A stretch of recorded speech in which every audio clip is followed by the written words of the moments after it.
मागच्या आठवड्यातलीच एक घटना सांगतो. माझ्याकडे अशीच एक काही भक्तगण आले होते. त्यांना वास्तुशांती करायची होती, पण त्यांच्यातल्याच एका माणसाने असा एक प्रश्न विचारला की वास्तुशांती का करावी.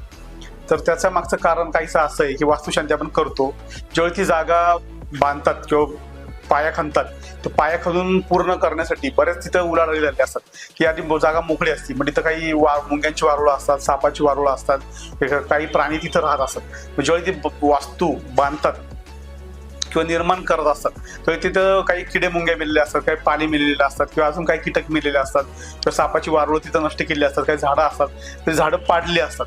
तर ते हे सगळं करत असताना तिथं त्या वास्तूला काही श्राप मिळालेले असतात किंवा त्या प्राण्यांचे आत्मे पण असतात, ते तिथं भटकत असतात. किंवा अजून पूर्वीच्या काळी आपण ती वास्तू तिथं कधी गेलेलो नसतो, पूर्वीच्या काळी पण तिथं काही शव पुरलेले असू शकतात किंवा तिथं काही माणसांचे देह पुरलेले असू शकतात किंवा तिथं काही माणसं एक्सपायर झालेली असतात किंवा त्यांनी तिथं देह सोडलेला असतो. मग त्यांचं ते आत्मे तिथं भटकत असतात किंवा त्यांचा श्राप तुम्हाला लागू नये. तुम्ही त्या वास्तूत राहायला गेल्यावर त्यांचा श्राप तुम्हाला लागू नये हा त्या मागचा हेतू असतो. म्हणून तुम्ही जर पूजा केली तर त्यांना पुढची गती मिळावी आणि ती वास्तू शुद्ध व्हावी, म्हणून आपण वास्तुशांती करतो. धन्यवाद.